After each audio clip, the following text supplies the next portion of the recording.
Voilà, bienvenue encore pour la troisième partie, toujours avec Christian Kemchueng, toujours sur le manifeste de la raison objective, et on va prendre les questions du Ok. public. Il y a pas mal de questions, Ouais. c'est marrant parce que c'est des sujets qu'on abordait un peu en off en plus.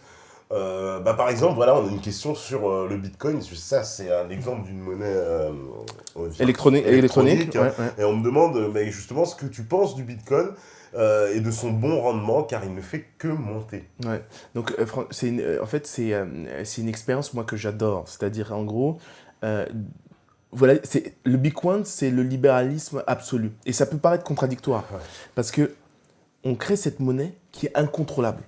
C'est-à-dire qu'en gros, on ne peut pas savoir que l'argent sort, l'argent rentre, on n'a aucun contrôle sur cette monnaie, et c'est ça qui fait peur au gouvernement, finalement.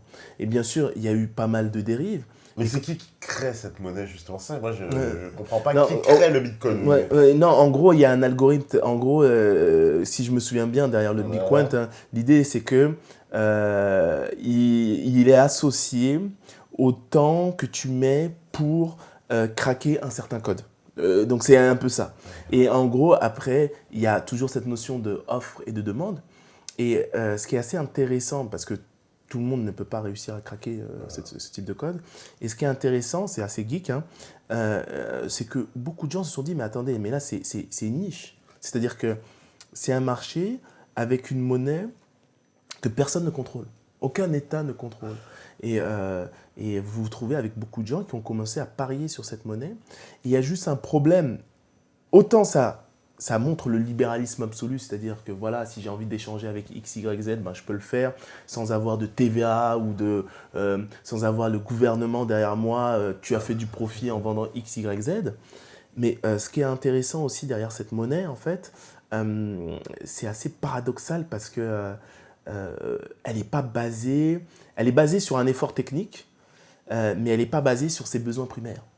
Moi, excuse-moi, je fais une transgression sur mon livre, hein. Ouais. Et quand vous avez une monnaie de référence qui est basée sur quelque chose de solide, là c'est technique, donc c'est une connaissance, c'est pas mal, Ouais. mais une aptitude, mais quand vous êtes basé sur quelque chose de solide, vous avez un peu plus de contrôle, c'est-à-dire de visibilité. L'or, ce qui était un peu dur avec l'or, c'est qu'il fallait le transporter. Il fallait le garder à la maison, donc Oui, il y c'est avait des compliqué, risques ouais, la logistique. Ouais. de cambriolage, etc., etc. Mais on peut penser à beaucoup d'autres monnaies virtuelles. Ça peut être vraiment, imaginez, on est capable de tous se mettre d'accord sur une monnaie d'échange. Elle peut être représentée virtuellement et avoir un taux réel, c'est-à-dire, je ne sais pas, je parlais de cacahuètes ou je sais pas, ou ça peut être des trolls, des petites poupées trolls, et avoir une équivalence réelle. Toujours avoir cette équivalence réelle, c'est ça qui est important aussi. Alors, on me dit, les traders de la City investissent-ils plutôt en Occident ou en Asie? Ah non, mais là, en fait, le marché s'est décalé. Mais ce qui est intéressant, c'est que pourquoi le marché s'est décalé? C'est à cause de la régulation, en fait. Et donc là, maintenant, ce qui se passe, c'est que c'est vraiment, ça a toujours été le cas, hein, il y a eu un cycle lié aux régulations hein, des marchés financiers. Et ça aussi, c'est paradoxal. C'est-à-dire qu'on parle de capitalisme libéral, etc. Quand il y a eu la crise, ben, on a fait des bail-out. Bail-out, c'est quoi? C'est de l'interventionnisme d'État. Donc, pour sauver le capitalisme libéral, on a fait de l'interventionnisme d'État. Donc, Un bon, véritable oxymore, quoi. ouais, Voilà. mais en gros, ce que j'essaie de dire, c'est que pour attirer les investisseurs étrangers, ben, on va jouer sur le levier régulation. Okay. D'accord. Et donc, ça dépend des volontés des politiques. Et ce qui se passe, c'est que le marché s'est beaucoup décalé, surtout en Asie. C'est-à-dire qu'aujourd'hui, en Europe, on ne fait plus trop de choses très, très sexy. Quand je dis sexy, hein, moi, je suis un quant, c'est des trucs assez complexes. Okay. On n'est plus dans la complexité. Là, la complexité s'est déplacée, on est plus dans la complexité de la régulation. C'est-à-dire, je ne sais pas si tu as entendu parler de BAL 1, BAL 2, BAL 3, Oui, oui, oui, oui. en gros Oui. chaque année, il y a une nouvelle version, c'est pire que l'iPhone. Okay. Et en gros, on adapte la régulation, on adapte certaines règles de régulation, en gros, pour contrôler l'agressivité des banques. Quand je dis agressivité, c'est il ne faut pas qu'elles fassent des produits trop compliqués. Donc, D'accord. l'idée, Oui, c'est parce que les banques, elles nous enfument, c'est ça, avec leurs produits financiers, c'est... En fait, c'est pas vraiment ça. C'est-à-dire que nous, particuliers, c'est de l'enfumage commercial. Et ça, tout le monde le fait. Quand on y pense vraiment, quand Apple arrive à vous faire acheter enfin, le iPad 7 alors que vous avez l'iPad 6, bah, là, clairement, ils vous enfument. En ce qui concerne les banques, au niveau commercial, quand on vous propose certains produits financiers garantis, je vous conseille de lire les Astérix. Ah oui, oui, parce que moi, par exemple, petit exemple, j'avais fait une émission avec Pierre Jovenvic, et moi je m'étais rendu à ma banque, on m'avait proposé un produit financier. Alors, c'était trop drôle. Le capital était garanti à 80%. C'est pas mal. C'est C'est vrai. Et encore, Au bout de 5 ans. C'est-à-dire, au bout de 5 ans, je récupère sur 80%. Ah, mais attends, ça c'est sûr, 80%, vous c'est les pas avez. mal. C'est pas mal. Imaginez, on arrive à de l'inflation et que finalement, bah, ces 80%, bah, c'est mieux de les avoir sur votre compte que d'avoir investi dans de l'equity ou je sais pas quoi. Non, mais en gros, faut faire très attention. La plupart du temps, c'est des produits assez toxiques et c'est des produits qu'on ne veut pas s'échanger entre banques.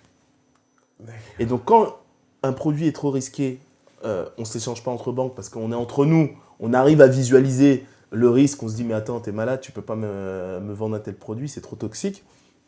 On redescend pour le vendre à la grand-mère. Donc en gros, on vous dit ouais, 80%, et même les 80%, il faut faire attention à l'Astérix qui va te dire ouais, 80% si l'index temps est au-dessus de nanani, nanana, donc il faut faire très attention. Mais voilà. Ouais. Oui, c'est ça, parce qu'il garde un flou, il y a un flou artistique. Hein. Le banquier, ils aiment entretenir ce flou artistique. D'ailleurs, la finance, hein, elle n'aime pas trop être exposée. Mais en fait, ce qui est intéressant aussi, c'est que, et là c'est un peu mon métier, c'est que il y a eu aussi cette course vers l'innovation, mais quand on travaille entre banques. Parce qu'il y a des risques qui sont réels quand même. Il n'y a pas que de l'enfumage. Des fois, il y a des produits purement spéculatifs. C'est-à-dire qu'en gros, je crée un produit et là, je me dis, il est tellement sexy que lui ne va pas voir les risques. Et donc, on fait un transfert de risque. C'est un transfert de vision. Mais après, il y a des produits qui sont associés à de vrais risques. Là, c'est des risques, on répond à un vrai besoin d'un client. Et là, la technicité, donc, entre guillemets, du compte aussi, c'est d'être capable d'analyser ces risques, de créer un modèle qui va permettre de les couvrir. Okay, donc, ce n'est pas facile. C'est basé sur des hypothèses. Et ce qu'on dit souvent, c'est que tout modèle est correct dans les hypothèses de modèle. Mais dès que le marché est stressé, bah, si on ne respecte pas les hypothèses, bah, le modèle il peut faire défaut. Et les régulateurs font vraiment attention à ce type de choses maintenant. D'accord. Donc, voilà. Alors, on me dit, bonsoir, que pensez-vous du fait que les banques veulent éradiquer l'argent liquide, un moyen supplémentaire de mettre les peuples à genoux? Une question, parce que ça, c'est vrai que c'est une question qu'on pose souvent, parce qu'il y a eu des dispositions prises par l'Union européenne qui vont dans ce sens-là. Voilà. Alors là, c'est clair. Après, il y a des sujets, des fois, on a du mal à y répondre. Pourquoi? C'est parce que, autant moi, la réponse, elle est claire dans ma tête, autant cette réponse, elle va pas plaire à beaucoup de gens. Mais bon, allons-y. Effectivement. C'est-à-dire que ce soit la Banque mondiale ou que ce soit le FMI, officiellement, l'objectif, je crois même que c'est 2035, éradiquer la pauvreté dans le monde ou quelque chose comme ça. Mais l'idée, c'est que tout le monde ait une carte bancaire. L'idée, c'est ça.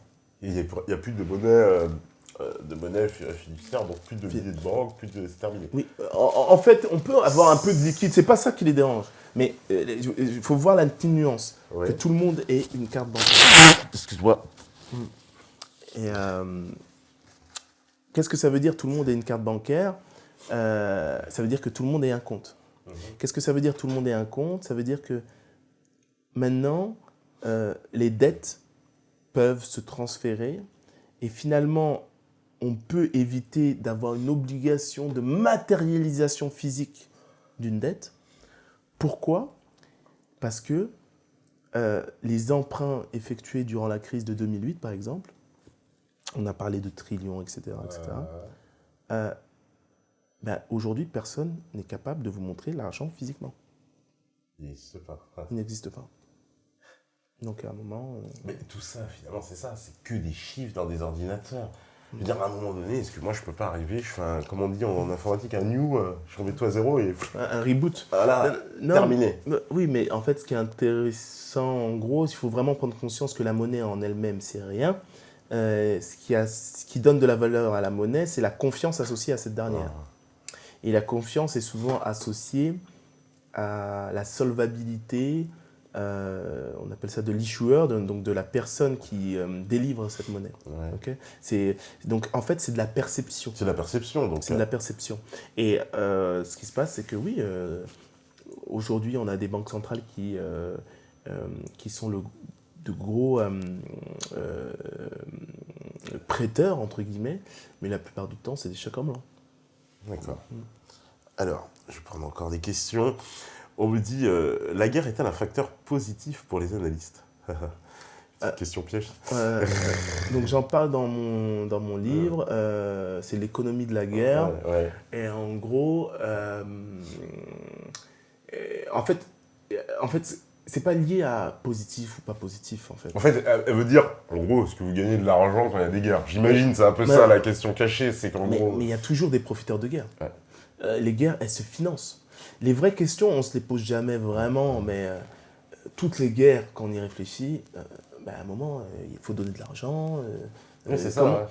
Si vous passez votre temps à faire la guerre, vous détruisez des infrastructures, vous ralentissez votre économie, mais comment se fait-il que vous arrivez toujours à avoir des armes?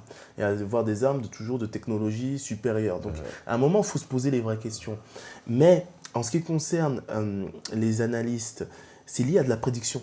C'est-à-dire, étant donné cette guerre, c'est pas la première question, c'est pas est-ce que je vais comment me faire de l'argent, c'est anticiper pour se couvrir contre des risques ou voire faire du profit.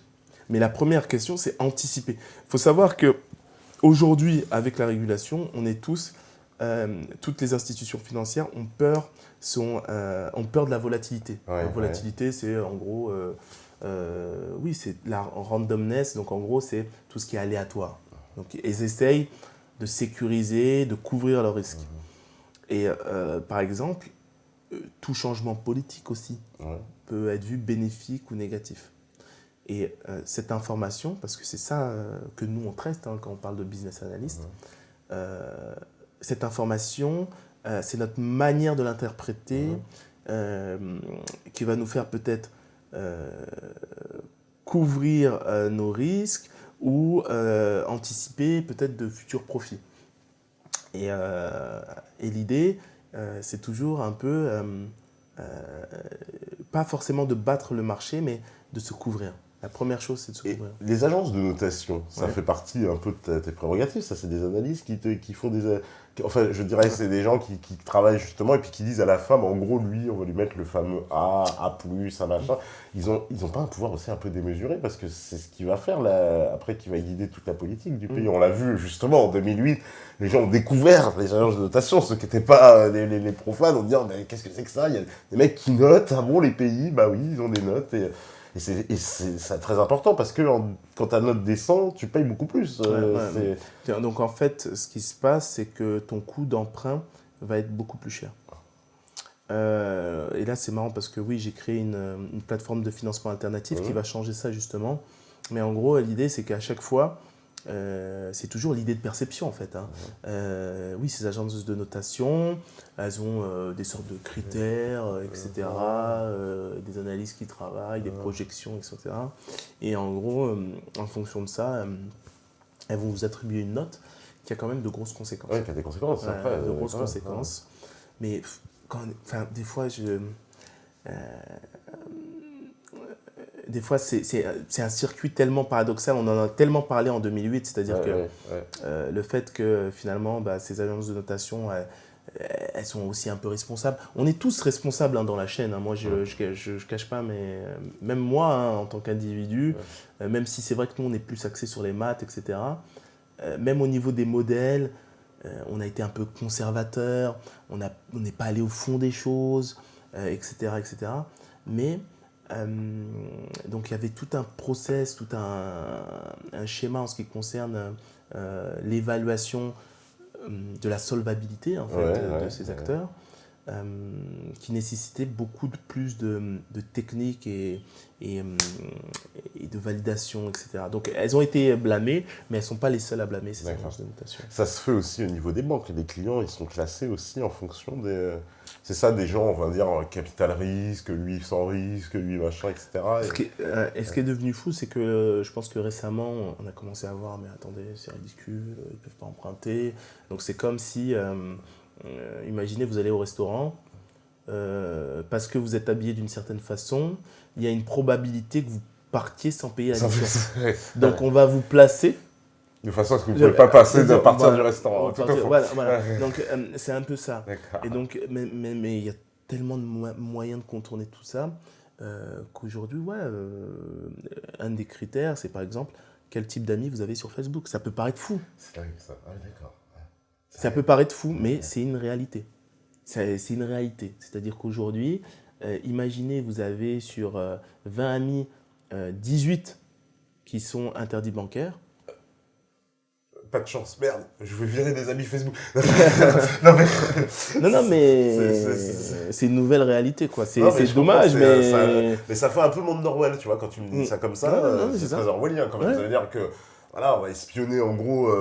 ma solvabilité à travers ma vie privée, ce qui était quelque chose de pas possible à faire avant. Là, les outils le permettent, mais c'est un peu une violation, je trouve. Enfin, moi, je me sens un peu violé quand on vient comme ça dans ta vie privée. Oui, mais t'es un peu violé, mais en gros, c'est la personne qui laisse la porte ouverte. C'est vrai, je suis un violeur consentant parce que j'ai laissé toutes mes infos pour qu'ils puissent le déduire. C'est vrai. C'est ça le charme du capitalisme, c'est que tu te fais violer, mais t'es consentant. Tu te dis, j'ai rien demandé, moi, c'est toi qui es venu tout seul. Est-ce que tu as lu les conditions générales de vente de Facebook ou de... non, je ne savais pas, mais bon, voilà. Non, mais c'est... tout à fait. Comme Facebook, on a découvert qu'en fait, quand on mettait une photo, elle ne nous appartenait plus, mais elle appartenait aussi de Facebook. Ça, on l'a découvert à nos dépens quand on a dit, je vais retirer ma photo. On a dit, vas-y, c'est peut-être ta photo, mec. T'as vu, t'as signé, t'as cliqué, j'accepte. Non, c'est ça. Alors, on me dit aussi bonsoir. Et la Chine, dans tout ça, elle qui a dépassé les États-Unis, je sais qu'elle a été colonisée aussi par les banquiers internationaux. Où en est-elle? Les Chinois, ils sont en train de se réveiller. C'est quoi? Ils font peur d'ailleurs, les Chinois, sur les marchés internationaux, parce qu'ils représentent quand même une... Non, mais en fait, c'est intéressant. Mais ce que j'essaie de dire dans mon livre, c'est que c'est un cycle. La Chine, déjà, au départ, n'a pas respecté le jeu. Donc c'était le bad boy. Mais on ne pouvait pas se passer des Chinois, surtout quand ils ont ouvert leur marché et qu'ils étaient devenus the cheapest to produce. Donc ils étaient les moins chers. Et donc personne ne pouvait se passer d'eux. Toujours dans le capitalisme libéral, la compétitivité, etc. Ce qui était intéressant, c'est qu'ils sont rentrés dans les marchés internationaux en disant « Votre jeu, il est stupide. Bon, on veut bien jouer, mais on joue à moitié. » C'est-à-dire qu'ils contrôlaient aussi leur monnaie. C'est-à-dire que leur monnaie n'était pas libre d'accès, entre guillemets. Et aujourd'hui, la Chine délocalise. C'est-à-dire que le problème, il est réel. Les Chinois ont déjà conscience qu'ils vont avoir... En 20 ans, ils sont déjà passés dans ce cycle qui a mis plus encore dans les pays développés, mais en 20 ans, ils en sont déjà dans ce cycle-là. Mais ils en ont conscience. Attention, ce sont des gens... c'est comme si j'ai passé plus de 30 ans à vous observer. Quand j'arrive dans votre jeu, j'ai compris des choses. Et nous, on est les Européens, enfin, en général, on est des petits joueurs. C'est-à-dire qu'on voit les Américains, ils vont droit dans le mur, et on les copie. Et on suit le même système. Voilà, c'est-à-dire qu'aujourd'hui, aux États-Unis comme en Angleterre, à 70 ans, vous avez 3 jobs, ça choque personne. Et donc les Chinois, oui, délocalisent. C'est-à-dire que maintenant, eux, ils produisent en Afrique. Donc c'est des choses, c'est des réalités. Ça fait longtemps qu'ils ont compris qu'ils auraient un problème de surpopulation. Ils ont acheté des terres partout en Afrique, etc. Mais est-ce que c'est un danger? Ils sont un danger pour eux-mêmes. C'est-à-dire que le système, il est tel. Ils ont réussi jusqu'à présent à se maintenir en dehors, entre guillemets, de la plupart des conflits internationaux. C'est-à-dire qu'ils n'ont pas pris de grosses positions. Mais il faut bien voir que si Hillary Clinton, tout ça c'est des projections, mais il faut bien voir que si on insistait dans ces conflits qui se rapprochent finalement de la Chine, on aurait peut-être vu un pays un peu plus interventionniste en ce qui concerne la politique internationale et surtout la géopolitique militaire. Oui, parce qu'ils sont pas trop, ils ne roulent pas encore, les Chinois, ils ne sont pas vraiment interventionnistes. Mais par contre, c'est vrai que c'est le pays qui monte. Et là, justement, j'ai une question aussi par rapport aux continuités historiques. Par exemple, la Chine, clairement, est-ce que on peut parler de continuité historique pour toi? C'est-à-dire entre le fait que la Chine du Moyen-Âge, elle était aussi quand même dans une phase, ils fabriquaient beaucoup de choses, ils exportaient déjà leur soie, leur porcelaine, leur machin en Europe qui était très prisé, etc. Donc finalement, est-ce qu'il n'y a pas quand même un cycle, voilà, qu'ils sont dans la continuité de ce qu'ils étaient aussi, quoi, quelque part. Mais il faut savoir, et ce cycle, il est là. C'est-à-dire que les Chinois, les problématiques que subissent là les Chinois, le Nigeria va le subir dans 20 ans. Mais c'est d'une évidence telle. Dernièrement, j'étais invité à un sommet. On l'a appelé sommet Afrique-France pour éviter les amalgames. Et France-Afrique. Et l'idée, il faut qu'on arrive à contrôler cette croissance, à la rediriger, à ne pas commettre les mêmes erreurs qu'ont commis les pays entre guillemets occidentaux. C'est-à-dire que... Oui, mais vu ils ont le même système, ils suivent le même chemin. Oui, mais il faut rediriger sa croissance, être capable de la contrôler et être capable aussi de mettre en place des garde-fous. Parce qu'on va arriver à quoi? En fait, eux vont connaître, on a l'impression, plus les mêmes cycles que les pays européens, mais encore plus vite. Et finalement, ils vont se développer plus vite, mais connaître le déclin aussi plus vite, j'ai l'impression. Tout est plus vite. Oui, mais pourquoi ça s'accélère? C'est parce qu'on avait les acteurs de marché qui n'étaient pas que consommateurs. Maintenant, qui sont devenus que consommateurs et profiteurs, mais aussi dépendants du libéralisme, ils vont tout faire pour rechercher encore du profit, mais essentiellement à l'extérieur. C'est-à-dire qu'aujourd'hui, c'est pour ça que je parle de pays en déclin, c'est qu'il y a une fausse croissance, c'est-à-dire que c'est une fausse innovation, c'est-à-dire qu'on va baser l'innovation sur la dématérialisation, par exemple, de la propriété. C'est-à-dire qu'avant, j'avais un objet, maintenant, cet objet, je peux le prêter, je peux le louer, je peux l'hypothéquer, je peux louer une partie, etc. Il ne m'appartient plus cet objet. Et donc, il y a de la fausse croissance qui se crée. Mais les investisseurs, entre guillemets les vrais, ils recherchent de la vraie croissance. Ils recherchent de la vraie croissance, oui. Et ils sont tous attirés vers les pays où les marchés sont ouverts, entre guillemets. Et tu penses que l'économie numérique, ça, c'est un avenir aussi, vraiment, ou c'est de l'enfumage? En fait, il faut qu'il soit dirigé. Là, aujourd'hui, moi, en tant qu'entrepreneur, je ne veux pas dire que ça ne sert à rien. Là, j'utilise la technologie pour mettre en avant des valeurs, entre guillemets, anciennes. Mais le numérique pour le numérique, ça nous tue. C'est-à-dire qu'aujourd'hui, le capitalisme libéral, il nous vole même notre morale, nos principes. Donc, il faut faire très attention. Oui, parce que moi, ce qui me fait peur, cette dérive à chaque fois justement du tout numérique, c'est qu'on finit avec les consultations de médecins par Internet, les machins, enfin, tu vois, une espèce de truc où finalement, on va enlever en fait des métiers qui étaient importants au nom de ce numérique, mais en croyant que c'est un progrès, mais c'est une régression. C'est une totale régression. Et ce qui est intéressant avec ton exemple, je suis allé voir des avocats, je leur ai dit exactement la même chose, c'est que quand je parle de masse oppressée, je parle de moi, mais je parle aussi de vous. C'est parce qu'aujourd'hui, même la valeur de cadre, même la valeur de « je suis avocat », ça ne va plus avoir de valeur. C'est-à-dire que maintenant, un juriste va pouvoir faire le métier d'avocat. On va casser la caste du métier d'avocat. Le comptable, il va même pouvoir faire le métier d'avocat. C'est à ça qu'on arrive, parce qu'on veut créer de la compétition, ouvrir des marchés, donc détruire cette caste, que ce soit les taxis, pharmaciens, avocats. Et donc, ça va créer de la compétition entre eux. Donc, il y aura des nouvelles formes d'activité. Et eux, ça va devenir des sous-cadres, en fait. Et la notion de cadre, ils vont perdre leurs avantages. Et il faut qu'ils en prennent conscience. Il faut qu'ils prennent conscience de ça. Et s'ils prennent conscience de ça, on sera tous unis, debout, pour faire changer les choses. Mais si on a toujours des gens, ah oui, mais moi ça va bien finalement, moi je gagne bien. Non, tu gagnes bien pour combien de temps? Donc tu vas attendre qu'on s'attaque à ton statut pour te dire, ah non, le système va mal.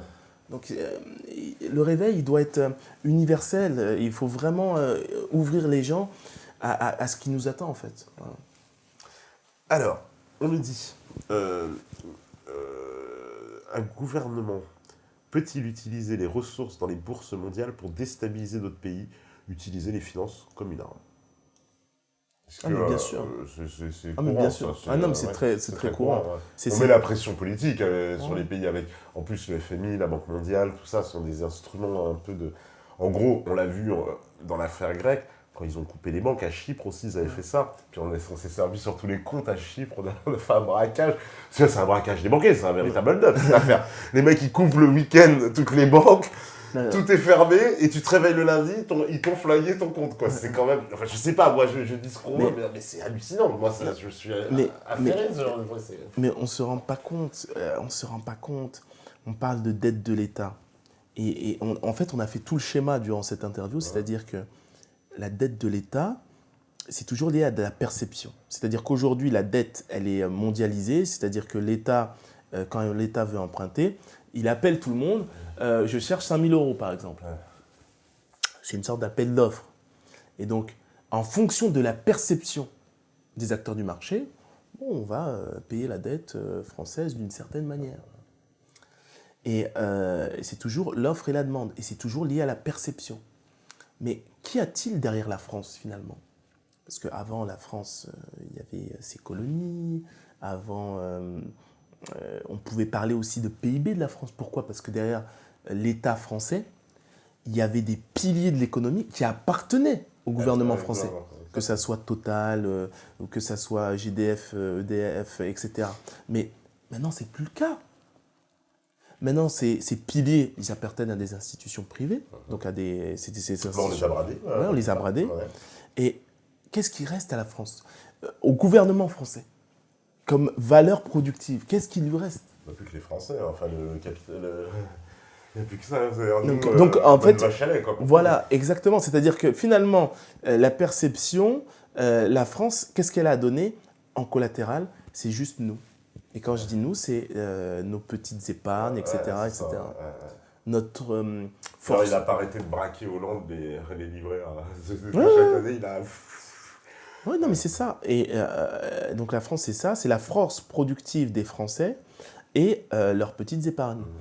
Et il faut faire très attention, j'en parle dans le livre, il y a plusieurs étages. C'est-à-dire qu'aujourd'hui, les régions peuvent s'endetter, les départements peuvent s'endetter et les villes peuvent s'endetter. Tout à fait. Ben, on a vu des villes en faillite en France, c'est une réalité. On a vu des villes en faillite déjà. Et encore une fois, c'est le même collatéral. Donc le même collatéral, c'est qui? C'est nous. Et je ne sais pas si tu te souviens, je te parlais de bilan comptable. Oui. Donc on a une dette qui est nationale, donc on ne compte pas toutes les dettes locales. On a de l'autre côté un PIB qui est en partie privé, même très privé. Et souvent, on va te dire, oui, mais il y a un lien entre la production via la TVA, etc. Non, ce n'est pas un lien clair, en fait. Le lien n'est pas clair. Et donc, quand on fait ce rapport, ce n'est pas un chiffre révélateur. Ce qui serait beaucoup plus intéressant, mais ce qui ferait peur aux Français et à tous les pays développés, c'est le rapport de l'endettement par individu sur la production individuelle. Donc, quand je dis l'endettement de l'individu, c'est la dette nationale, la dette régionale, la dette locale et la dette personnelle. Voilà, on additionne toutes les dettes pour trouver le vrai chiffre. Et là, ce ne serait pas 20 000 par Français, ce serait, je ne sais pas combien, d'accord. Mais là, c'est... Et là, le classement du G8, on va comprendre que finalement, c'est le classement des pays les plus endettés du monde. Voilà. Donc ils vivent un peu ces pays-là sous perfusion. Non, mais c'est des esclaves, hein. Je suis désolé de le dire, mais c'est comme ça. Ils sont esclaves, mais par rapport aux autres pays, est-ce qu'on peut dire que ces pays-là, entre guillemets les pays dits riches, puisque ce sont eux qui sont dans ce top de ce classement, est-ce qu'ils vivent de leur richesse sur le compte des 190 autres, ou alors est-ce que c'est une petite caste dans ces pays-là qui s'accapare l'essentiel de cette richesse? Parce que l'idéologie politique, entre guillemets, développée par certaines personnes, beaucoup à gauche, il faut bien le dire, ils vont expliquer que la richesse, le fondement de cette richesse, de ces pays, est basé sur l'exploitation des autres pays, de tous les autres pays. Ah, de tous les autres pays? De tous les autres pays. Est-ce que ça a un rapport ou non? C'est plutôt eux, c'est aux mains d'une case, mais ce n'est pas en rapport avec l'exploitation des autres pays, quoi. Non, mais dans tous les cas, toute richesse, en fait, toute richesse dans ce modèle, dans ce système, donc liée à ce paradigme, est liée à l'oppression d'un autre. C'est aussi simple que ça. En fait, en gros, moi, si j'ai quelque chose, je l'enlève à quelqu'un d'autre. C'est aussi simple que ça. Après, c'est vrai qu'on peut changer de paradigme. On peut arriver des choses. Quand vous regardez, là je prends l'exemple de Cuba, mais on peut même regarder les changements, la situation, la manière de gérer la politique, que ce soit en Hollande ou au Danemark, parce que ça c'est vraiment pas loin. Ouais. Mais j'aime bien l'exemple de Cuba. Pourquoi? Parce que Cuba, ils ont été sous embargo. Ouais. C'est une petite île, il n'y a personne. Enfin, il n'y a personne, voilà, il n'y a rien quand ils pensent. Il n'y a plus beaucoup d'habitants, oui, en plus. Enfin, il n'y a personne, oui, je comprends. Oui. Et ils ont été obligés de de procéder de manière rationnelle et logique. Oui, parce de quoi a besoin, ils étaient sous embargo, donc oui, en plus, de quoi a besoin ma population. Quel est l'essentiel? Et voilà, et c'est ça qu'on a perdu, en fait. C'est ça qu'on a perdu. Alors, eux, ils me disent... comment dire? Je vais prendre une autre question, mais celle-là, j'avais déjà prise. Un gouvernement... non, je l'avais déjà lu, celle-là. Tiens, voilà, celle-là va t'intéresser. Avez-vous une foi religieuse qui accompagne votre raisonnement? Alors, ça c'est très intéressant parce que je n'ai pas arrêté de parler de spiritualité. Spiritualité, c'est pour ça que tu m'as appelé, oui. Ouais, parce que... après, la religion, en fait, c'est quelque chose qui nous divise. Après, j'ai pas envie de polémiquer sur est-ce qu'il y a une religion meilleure qu'une autre, c'est même pas ça. Je vais juste vous dire que après l'étude de l'histoire des religions, je suis arrivé à en être un individu très spirituel. Alors, qu'est-ce que ça veut dire? Ça veut dire que je m'élève par un épanouissement personnel qui est basé vraiment sur la connaissance de mon être et la connaissance de mon environnement. Et je suis en total accord avec moi-même. Et ce n'est pas lié à aucun dogme. Et je ne rejette pas les dogmes des autres. Hein, chacun a le droit d'avoir son dogme. Mais il ne faudrait pas... et j'espère qu'il faut garder cette distance et être capable quand même de faire preuve de bon sens et de sens commun et surtout de raison objective. C'est-à-dire que je trouverais ça dommage que certaines personnes tombent dans des dogmes qui les endorment. Okay. Et voilà, c'est aussi simple que ça. Parce que le dogme et la raison objective, c'est contradictoire, non? Parce qu'un dogme, par définition, c'est posé. La raison objective demande de réfléchir. Non, c'est ça qui est intéressant. C'est ça qui est intéressant. Mais croire n'empêche pas la réflexion. C'est-à-dire que on peut croire on peut être même très religieux, mais ça n'empêche pas la réflexion. Et ça, c'est ça que finalement, je demanderais à la plupart des gens, c'est ayez ce sens critique. Remettez en cause ce qu'on vous dit. La religion, c'est compliqué, ça, parce que... Non, non, justement, pas vis-à-vis du dogme, mais vis-à-vis de la société. Et puis voilà, hein, moi, sinon, il n'y a aucune religion derrière. Alors... On dit, votre avis sur les prochaines élections, les deux candidats selon vous qui seront au second tour, une prophétie concernant notre futur éventuel président. Ouais. Alors, j'aurais bien aimé... Et il te remercie d'avoir honoré l'invitation sur Meta TV. Non, merci. Et donc, j'ai vraiment du mal parce que ça va être vraiment difficile. Après, j'aurais bien aimé vous dire que je serai au second tour.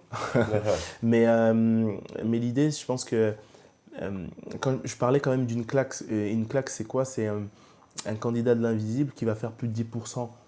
C'est quelque chose que je vois, mais vraiment, vraiment facilement. Après, j'ai du mal à dire de nom. Dire, ouais, bon, pas de prédiction. En tout cas, on va avoir des surprises. Toi, tu penses, il y aura des, en fait, il y aura des surprises. Je vous cache pas que je suis très déçu par certaines personnes et personnalités.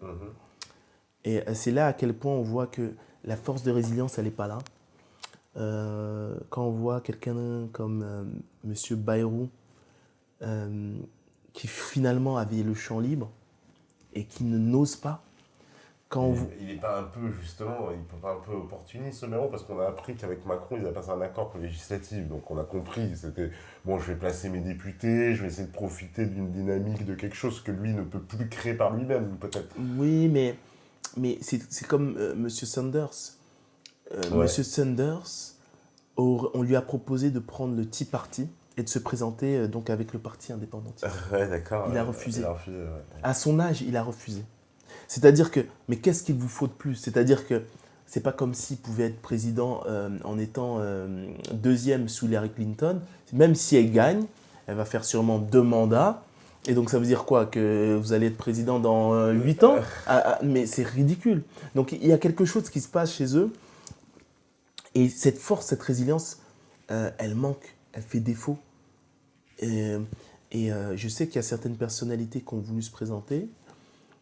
Je sais que c'est dur parce que finalement, on est tous humains. On a tous finalement des petits, entre guillemets, dossiers. Mais quand on regarde les dossiers des politiciens, de cette caste de politiciens, ok, ça va faire mal. Mais attendez, mais c'est rien en comparaison à cette caste. Quand on voit ce que fait M. DSK et ce qu'il faisait pas très loin d'ici, à Sarcelles, mais attendez, mais c'est une blague. Et M. DSK, là je vous en parle, c'est parce que c'est facile d'en parler. Il y a d'autres choses qu'on a du mal à en parler. La pédophilie, c'est un sujet très sensible en France. Et bon, à un moment, il faut se réveiller, quoi. Et pourtant, c'est clair. On me demande, on me dit, qui sont informés, on me dit, est-ce que tu es un bon commerçant à cause de tes origines bamilékées? Oui. Alors les Bamilékés, pour ceux qui ne savent pas, c'est une ethnie camerounaise et qui a la réputation d'être les grands commerçants d'Afrique. Ils sont connus pour leur sens des affaires. Toute l'Afrique les connaît. Non, mais dédicace aux Bamilékés, j'en connais pas mal. Oui, non, mais je sais, franchement, je sais pas. Après, c'est vrai que des fois, on n'a pas envie de véhiculer des stéréotypes. Après, non, mais tu connais la réputation des Bamilékés. Non, mais sens, on les appelle même les Juifs d'Afrique. Alors pour vous dire, ils ont le sens des affaires. Non, et donc je dirais plus, j'aurais plutôt tendance à parler de mon parcours, mais et de ma personnalité. J'aime pas trop véhiculer de stéréotypes, mais voilà, oui, Bamiléké, effectivement.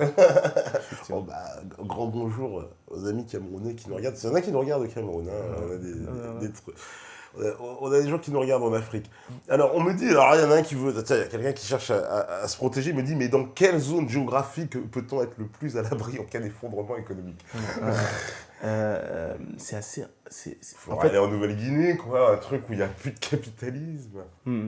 Non, c'est... Il y a 2 choses qui sont intéressantes, c'est que on aurait tendance à penser que faut se protéger.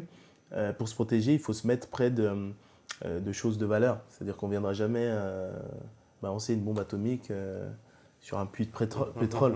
Mais ce qu'on a vu, c'est qu'on est capable d'utiliser des drones pour bombarder des puits de pétrole. Donc il faut faire assez attention. Après, il n'y aura pas d'endroit en fait à se cacher. Alors si, loin des villes peut-être. Mais au Groenland, dans l'Antarctique, mais après se cacher, je sais pas.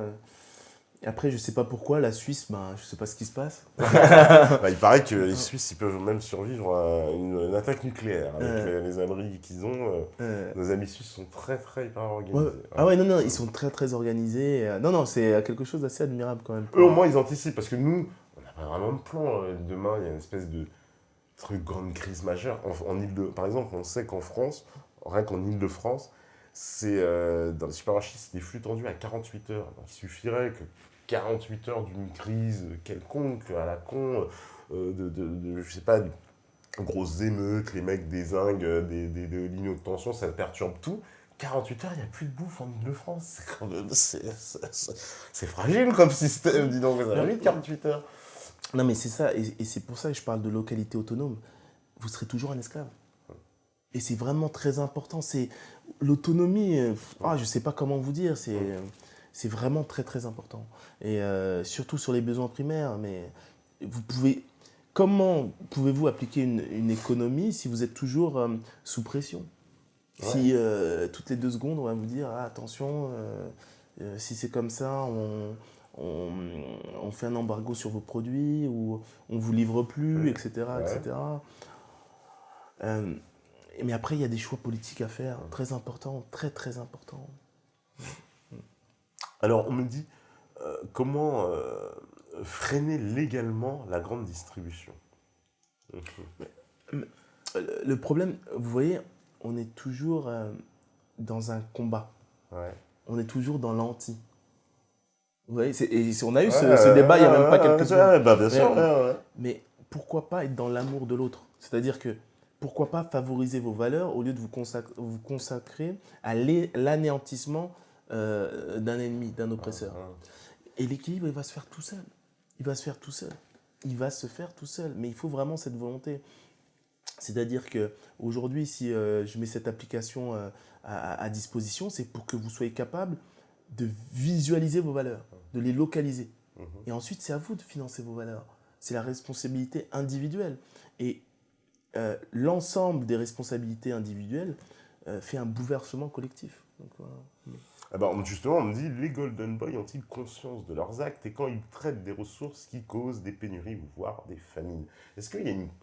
Parce que le cliché, quand on est dans les stéréotypes, Wall Street, voilà, on a vu tous les films que vous avez vus avec tous les films The Wolf, etc. On a vu avec Michael Douglas, Martin Sheen et tout. Bon, ils nous ont donné quand même une image d'un monde impitoyable où il règne un cynisme, j'ai envie de dire à toute épreuve. Voilà, est-ce que ça, c'est exagéré, ce cliché, ou non, on se rapproche quand même d'une réalité qui est palpable dans ces milieux-là? En fait, ce qui est intéressant... La vérité, hein, non. Toute la vérité.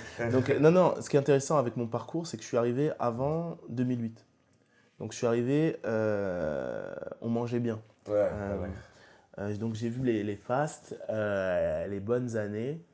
Je dirais que c'est pas de l'insouciance. Mais c'est comme si vous êtes sous cocaïne ou sous une certaine drogue. C'est-à-dire que l'argent appelle l'argent. C'est-à-dire que moi, j'ai vu des traders ou des brokers venir au travail complètement shootés. Parce que cette course, elle n'a vraiment pas de fin. C'est-à-dire que vous parlez de flux tendus. Il faut savoir qu'il y a une statistique à Londres. Quel que soit votre niveau de vie, en finance, c'est-à-dire qu'en finance, il y a à peu près tous les salaires. Il était impossible pour vous de vivre plus de 5 mois. Quel que soit. Que vous soyez le petit assistant ou le super manager, ou 1 million par an. Facile. Et pourquoi ? Parce qu'on est dans ce système où j'ai de l'argent, qu'est-ce que je fais ? Je le leverage, je n'ai pas envie qu'il dorme. Je le leverage, qu'est-ce que je fais ? Je m'endette. Je vais acheter des maisons, etc. Je vais emprunter, etc., etc. Et ce qui fait, c'est qu'à un moment, les charges sont telles que on ne peut pas rester plus de 35 mois. Et ce qui est assez fou, c'est que quel que soit votre job, et donc on est entraîné dans cette course, on est le hamster, et donc il y a plus de réflexion. Pour eux, c'est plus de la nourriture, c'est plus des gens qui ont de la famille, c'est juste des chiffres sur un ordinateur. C'est des chiffres sur un ordinateur, et c'est surtout la possibilité, on parlait de désir individuel, soit de se faire plaisir à l'instant T, soit de se sentir plus en sécurité. Et donc, c'est tout un système. Juste pour remettre dans son contexte, en Angleterre, la crèche pour un enfant, c'est 1000 pounds par mois. Donc, c'est juste pour vous mettre dans un contexte, sans parler du loyer. Donc, c'est la guerre. Et donc, est-ce qu'ils ont conscience? Bon, avec la crise, je pense que les gens se sont ouverts, mais ce qu'on a vu après cette crise, c'est qu'on a vu beaucoup de reconversions. Et il y a deux types de reconversion. Il y a la reconversion par défaut, je me suis fait virer, mais il y a eu beaucoup de reconversions par choix. Par choix, oui. C'est vrai qu'on a vu des traders arrêter clairement, dire je ne peux plus, c'est terminé, c'est de la folie, c'est une maison de fous et tout. Pourtant, ils gagnent beaucoup d'argent parce que apparemment, les salaires sont assez indécents aussi dans la finance. C'est assez opaque en plus parce que c'est beaucoup des primes et tout, apparemment. Donc on ne sait pas trop combien il y a de quelqu'un en fait. Et ce qui est assez marrant, c'est que, bon, moi, enfin, quand on a vécu dans un système anglo-saxon, on est assez ouvert. Et moi, j'aurais pu vous dire très facilement avant, on peut facilement gagner un salaire de ministre. Mais aujourd'hui, avec l'affaire Fillon, il faut réfléchir. Donc c'était la petite pointe d'humour, mais voilà. D'accord. Allez, les dernières questions. On me dit bonsoir monsieur Kanchueng, l'économiste Philippe Richard a écrit un livre « Abolir le droit à la fortune ». Il y explique que la fortune personnelle d'un citoyen n'a pas de limite, alors que dans nos sociétés, nous avons des droits avec des règles strictes afin de respecter le vivre ensemble. Oh là là, l'expression que vivre ensemble. Chez soi, en voiture, dans la rue, au travail, nous devons nous conformer à de nombreuses règles qui limitent nos droits pour respecter ceux des autres. Mais concernant la richesse, il n'en existe aucune limite. Pour vous, abolir le droit à la fortune est-elle une idée intéressante? On en a parlé un peu. On a parlé du profit. Parce que moi, je trouve ça hallucinant. Non, je comprends en plus cette idée parce que c'est une idée qui va naître dans les courants de gauche, à mon avis, au nom de l'égalité. Bientôt, il n'y aura plus d'héritage. Tu vois, on va te dire, ah bah non, parce que ça crée une égalité. Attends, toi, t'as hérité, t'as une maison, moi, je n'ai pas hérité. C'est inégal. Tu vois, et là, je sens que ce qu'il nous explique, ça va dans ce sens-là. Non, mais ça va dans ce sens-là, mais ce qui est intéressant... Soyons tous pauvres plutôt que lui soit riche. Mais regarde, mais c'est ça qui est intéressant. Quand tu parles de richesse et de pauvreté, sans pauvre, il n'y a pas de riche. Non, mais et quand je parle du manifeste, on en a parlé un peu, tu m'as parlé de profit. Et moi, je t'ai dit, mais on n'a pas besoin de profit. Pourquoi tu en as besoin? Parce que tu as peur, l'héritage. Pourquoi un homme sacrifie toute sa vie pour acheter des maisons? Il ne va pas emporter dans son cercueil ses maisons. Il ne va pas les emporter finalement. Non, c'est pour les descendants, pour la famille. Voilà, mais pourquoi il fait ça? Parce qu'il a peur pour ses descendants. Il veut mettre à l'abri sa descendance. Voilà. Et c'est parce qu'il n'a pas confiance en son système sociétal. Ça, c'est vrai. Mais si maintenant, toi, tu changes son système sociétal, pourquoi il va se casser la tête à donner quelque chose à quelqu'un alors que son enfant, il va déjà tout avoir? Tu vois un peu, mais je sais que c'est dur parce que là, je vous transpose directement dans un certain monde, mais je donne aussi les moyens d'y accéder. Donc, il faut se mettre dans ces configurations où, voilà, c'est possible, il y a des alternatives, mais ça demande de sortir de ce paradigme. À quoi te sert cette richesse? À quoi te sert le profit? Et là, on arrive à quelque chose d'intéressant. Il y en a qui vont me dire parce que je veux m'éclater, partir à l'île Maurice. Mais je suis d'accord. Même c'est côtoyer un tas de jolies filles au bord de la piscine avec mon cocktail. Non, mais même tout ça, c'est ça qui est intéressant. Même tout ça, ce genre de petites images, j'ai envie de dire clichés, c'est pas cliché. Oui, je veux que ce soit sincèrement, je pense. Mais c'est quelque chose qu'on t'a mis dans la tête aussi. Et c'est pour ça que je parle de spiritualité, parce qu'à oui, j'aspire pas à aller dans moine bouddhiste, réfléchir au Tibet, m'enfermer dans une pièce. Pourtant, ça pourrait être aussi un projet, mais bizarrement, les gens sont plus attirés par mon projet d'île Maurice. Oui, mais derrière tout ça, il y a une économie derrière, etc. Derrière ce rêve, il y a une économie derrière. Et donc, l'idée, c'est de construire ses propres rêves. L'idée, c'est aussi d'être capable de prendre de la distance entre des rêves qu'on t'a vendus aussi, tu vois, c'est vraiment ça l'important. Et là, je parle souvent aussi de liberté, c'est-à-dire que aujourd'hui, on sait plus ce que c'est qu'être libre. Et moi, je le dis devant tes auditeurs, je suis un homme libre. C'est-à-dire que même si demain je vais en prison, je suis un homme libre. Et c'est un mot qui est très fort, qui est très puissant. Et aujourd'hui, j'aimerais que les gens prennent conscience, au moins dans leur état d'incarcération. Et ce n'est pas lié à être en prison, c'est lié à être bloqué psychologiquement. Okay? Et on peut aspirer à autre chose. On peut. Ouais. Alors, écoute, on arrive à la fin, je vois l'heure. Alors, le mot de la fin, où est-ce qu'on peut te joindre aussi? Parce que je sais qu'il y a beaucoup de gens qui vont me demander, oui, comment on fait pour joindre ta site internet, quart d'heure promo, pour qu'on sache. Ouais, donc j'ai un site internet, donc c'est christiankamchwang.fr. J'ai un blog aussi, donc c'est Kamchwang Canal Blog. Et bien sûr, il y a Facebook, Twitter, c'est @ckamchwang et Facebook, oui, c'est Christian Kamchwang, auteur, il n'y a pas de problème. Je suis ouvert, n'hésitez pas. Et oui, ce que j'allais vous dire, oui, on peut changer le monde. Et n'hésitez pas à avoir des initiatives qui sortent du commun. Et vous allez vous rendre compte qu'il y a beaucoup de gens qui traversent exactement ces mêmes types de réflexions ou qui ont la même résilience à vouloir changer les choses. Et aujourd'hui, on est vraiment dans ça en ce qui concerne nos projets entrepreneuriaux. Et n'hésitez pas aussi à nous contacter si vous voulez faire partie de ces projets. C'est-à-dire que nous, on accepte toute compétence. C'est-à-dire qu'on est à une phase d'amorçage où on accepte toute compétence, toute forme de partenariat. On est assez ouvert. Et oui, Afrizia, par exemple, ça va sortir d'ici quelques jours. Dimanche. Et donc, n'hésitez pas à downloader l'application, à nous faire des retours, etc. Et n'hésitez pas à référencer des business que vous aimez et les valeurs associées à ces business. C'est vraiment important. C'est ensemble qu'on pourra changer le monde. Merci, Christian. Non, il n'y a pas de problème. Merci à la régie. Merci. Je crois qu'il ne regarde pas. Merci à la régie, merci. Arrête, en plus je fais merci à la régie, j'ai l'impression d'entendre Maurice Boiteux, tu sais, le gars qui m'imite. Non mais il a des merci à la régie, non parce qu'il exagère, mais très, alors j'ai capté. Alors en tout cas, merci à vous, merci aux modérateurs, merci aux métanotes. Voilà, on me dit bonne nuit.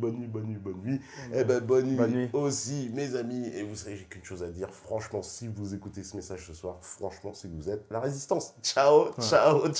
Bye.